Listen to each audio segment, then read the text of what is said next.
All righty, we are live for another Knowing You show. I have small business mentor and coach Laura Berman Fortgang here with us today, so stay tuned.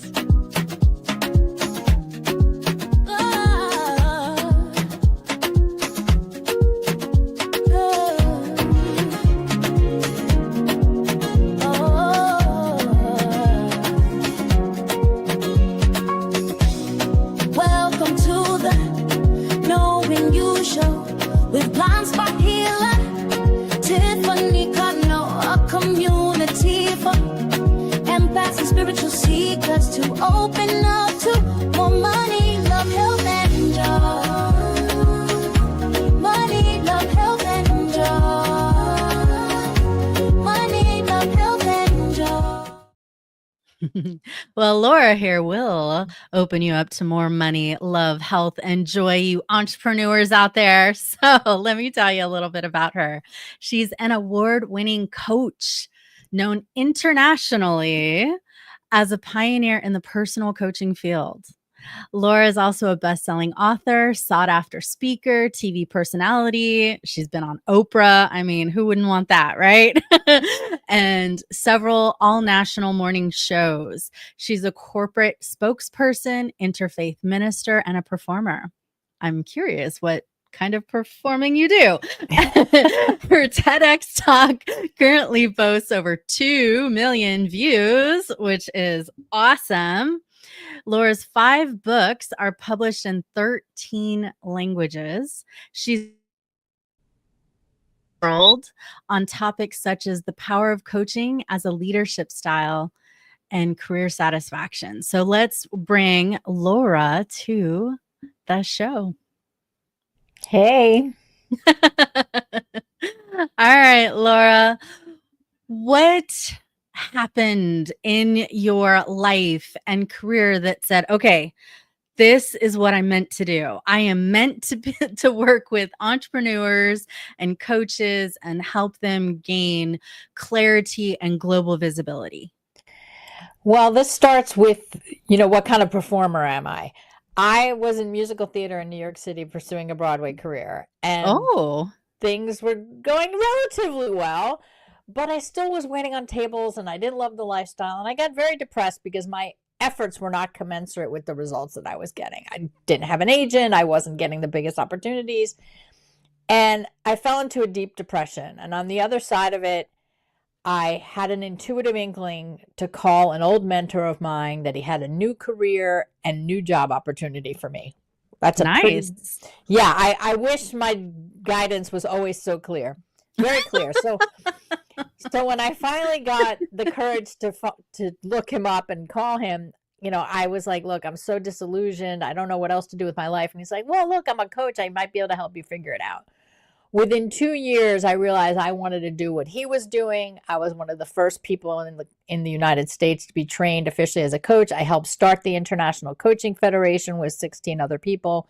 Nice. And I've spent 25 years helping people figure out what to do with their lives, just like I was seeking for, right? Mm-hmm. But that also led me to help many, many people start businesses. So after 30 years as a coach, I decided it was time to help my fellow coaches and healers and consultants out there to be more successful in their businesses. So now I run the A-list coach, helping people become A-listers, a category of one, the person known for a particular result, have their own methodology, and bring that to the world. And that's how it happened. Yeah. And I know there's so many people in the world today that have this like fog, this lack of clarity. They know they want something different with their life or different with their business. And there's this yearning, there's this desire, but they're not yet clear on what that is. How do you help them find that clarity? I actually do a life story process instead of looking at people's resumes. I don't look at people's resumes because that's just going to give you a chronological business case why you should do the next similar thing. Uh-huh. So I look at their life story, and in their life story, I'm going to find patterns of things that they did or things that happened to them. I'm going to help them find purpose, help them find the meaning in maybe an old dream that they'd abandoned or never took action on. And that way we start pinpointing, what needs to be included in your life. Like, what are the pillars that are non-negotiable, and how do we design a new life from there? So when you don't have clarity, you get clarity by getting back to who you are. It's not about what you do. It's about who you are as a person. It's like just rediscovering that like innocent, bright-eyed, bushy-tailed, part of us that had a dream at some point, but never pursued it. Right? So you help them to remember that or get clarity on it and make money with it. Yes? Yeah. I mean, I use my own story as an example. Like, I told you I was a performer. I wanted nothing more. But 10 years after I was a coach, I realized, what did I want out of being a performer? It wasn't the applause and it's lots of fun and all that. It was, I wanted people to see a theatrical production and be moved and transformed. I wanted them to take action because they saw something happen on that stage that inspired them. Or I wanted to heal something because they saw something on the stage that inspired them. And that made me realize, wow, here I am on stage helping people transform, heal, and inspire them. And so that's really what I wanted out of acting. So I just had the wrong package around the right purpose. And so in helping people identify, what it is really that they want to do, it's getting to like the granular essence of who you are, not just the resume pieces of what you do and what you studied and how many years you've spent as a lawyer or as whatever else. It's like, what impact do you want to make? And from the impact you want to make, we create a business. I love that. Okay. You had said in your what I said about you in your own bio about being with Oprah. Can you just like give a little backstory on that for a second before, I ask you other questions? Because inquiring minds want to know, like, being on Oprah is one of those like milestones. So tell me about that. It was tremendous. I mean, I only had 4 days notice to go on live. So it was very nerve-wracking. And, live is live. There's no editing. There's no do-overs. During the commercial, before I went on, the producer said to me, Oprah doesn't like a weak guest. Don't be afraid to speak. Like, you've got to speak or she'll step all over you. And so I did that. I spoke. I was not shy. I did my thing. And then in the commercial break, she had her back to me and she was talking to somebody else. And then when she was done, I had this deciding moment, like, do I be shy and scared and intimidated, or do I ask her? Do I talk to her? So I tapped her on the shoulder. I was like, hey, did I step on your toes or something? Are we doing good? She said, oh, no, you're doing great. And then she was like, girlfriend activity for the rest of the show, just high-fiving me in the commercial breaks, followed me back in the dressing room and wanted to write down a quotable that I had said. So it was truly a highlight, top 10 experience in my life. She was everything I thought she would be. There was no, disappointment of who we've made her out to be different than who she is. She really presents who she is. Wow. I've always had such a great resonance and fondness for her. So, that part of me that's like cheering you on for, being able to reach that pivotal moment. And I know you also help entrepreneurs like get more clarity, get more with their purpose, get more visibility. And since you've been, obviously on multiple really awesome shows like Oprah, how do you help your clients get there? Like, sure. What's the inner and outer processes look like? Well, I always tell people you have to put yourself in opportunity's way, right? So you can't be hiding. But at the same time, you don't necessarily need an expensive publicist and, doing everything for, I didn't seek out fame. I sought out to do a good job at what I do and to be extraordinary at what I do. So I really encourage people to do that organically. Be really great at what you do, create a methodology around what you do. Like most practitioners of one kind or another just shoot from the hip, and they're very intuitive and they don't really follow a program, and that's okay. But when you create a method on how you do your thing, you become a category of one. No one else does it that way, right? So now you have something to write about, to talk about, to do a TEDx talk about. And that's how you gain traction, and how you gain the visibility is, doing lives like this, or being out with your local news station, because, don't poo-poo local media. Media begets media. So if you do media, it gets out there in the world, and then the next reporter finds it, and the next reporter finds it. And I can see you have up on the screen my event called Headliner, and, I help you figure out what's your method and how do you leverage that into visibility. Even if you don't have a method, how do you leverage yourself out into visibility? So I hope people come and take advantage of that for sure. Yeah, and this is a free ticket that you're giving. Yeah, and it's usually $97. So please take advantage of it while you're here. That's one heck of a deal, peoples. October 14th through 16th, and it's on Zoom, right? Yeah, it's on Zoom live with me, and we're going to spend 3 days together. You're going to work it. It's not just me lecturing at you. And what would you say to the creatives who are constantly creating? I'm kind of pointing at myself. You might be talking about yourself there. Yeah, I kind of got that. Well, I mean, one of the keys to success is consistency, right? Mm-hmm. So when you're highly creative, you might be creating too much because you can't be consistent. You're always doing the next thing and dropping one thing for the next. Mm-hmm. So how I work with my highly, highly creative people is help them categorize their ideas, because there's nothing more distressing to a creative than to lose an idea. And we don't have to do all our ideas. Yeah, I put it in a little note or a notebook where it's like, maybe someday. Yeah, that's perfect.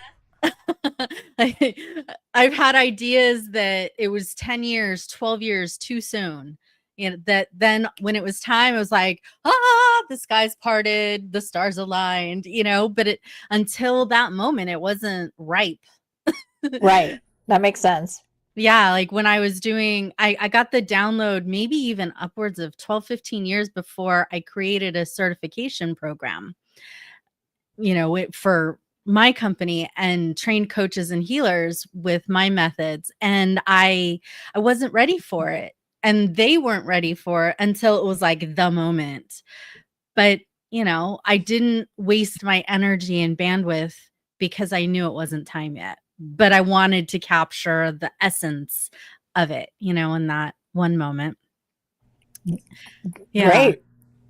I'm curious about visibility. How do you help them get more visible? Like for me, it's been a journey to get as visible as I am now, being able to be in multiple transformation documentary films that are coming out next year. Pillars of Power, beginning of the year, Rise of the Lioness in the spring, and Frequency of Miracles in the summer. And so and my Love Seen Her TV show next month. But I had to do so much inner work to be able to get there externally. How do you help people with that? Well, the inner work is about worth, and it's about knowing that you have something that people need, and not letting your own fears get in the way of getting that service out into the world. So the inner work is really working on reducing your ego. Even some people think that they need to increase their ego. You actually need to reduce your ego, because your ego wants you to stay stuck right where you are. So we need to calm the ego and encourage the self, the best self, to come from a place of service. Like I said, it's not about building fame. it's about building the structures where you can serve a lot of people and building the foundation personally, internally, and externally. And then externally, I use an acronym CAST, CAST. So get cast like an actor, or cast your net, by coaching, doing your service, whatever your thing is, delivering the service, authoring something. It doesn't have to be a book. It can be a blog. It can be an article. Speaking I find to be the number one fastest way to cash and to clients. And finally, teaching or training. So like your certification program or something else. So CAST, C-A-S-T. Coaching, authoring, speaking, and training and teaching to get yourself out there organically. And those things lead to other opportunities. Speaking begets speaking, authoring begets authoring. It just grows on itself. And you help people create their systems to help promote each one of those things, or as a whole? Yeah, sure. You need a system for each of them. How are you going to find the speaking engagements? How are you going to get out there? And I mean, I think one of the biggest things is, I call it going from a solo practitioner to a sensational brand. Like, you have sensational brand. That's sexy. Yeah, sexy indeed. And you can't do it alone. Like, you can't be chief cook and bottle washer and be, doing your own website corrections and looking for the speaking gigs and applying to the speaking gigs. So at some point you need help in your business. And I think that's a pivotal point for entrepreneurs, because you're bootstrapping it and you're on a budget and you want to, you've got to do everything. And there comes a point where you can't afford to do everything. Even if you can't afford that assistant, you can't afford not have that assistant. And that is a pivotal turning point for businesses. To go from solo practitioner to sensational brand, you need even one more person as your team. Yeah. You can't do it all. I encourage entrepreneurs to look at it as, what are the $10 items that you do in your business? What are the $50 items you do in your business? What is your time worth? If you're charging $500 an hour for your actual service, that's your top tier, then you have no business doing the $10 an hour items. You need to hire those out, and you will see your business grow because of it, even if it's putting the cart before the horse a little bit. Yeah. And there's inexpensive ways to have VAs these days. I mean, I have a company that I work with that their VAs are like $5 to $10 an hour. I mean, yes, they're in they're in other countries where that's good money to them. Mexico. Right. Not we're not here. Taking advantage of anybody. Yes. Yeah, I have an assistant from the Philippines who, $5 to $10 an hour is really good money for them, and it's really economical for me. And I mean, one of the workflows that I have, I love to share, if I may, because it just shows, absolutely. Like, I do a live broadcast every Friday, and that live broadcast is not only my 3 or 4 minute broadcast, it becomes my newsletter, it becomes social media posts for the week, it becomes video clips, it becomes part of my YouTube channel. So, one thing of 4 minutes, and the rest of the people who help me make it a week's worth of content or more. That's awesome. Yes, I give myself a pat on the back. So we definitely need to think, and especially in these days of all the electronics that can help us too, we have to think beyond being a solo practitioner. You need to create your brand.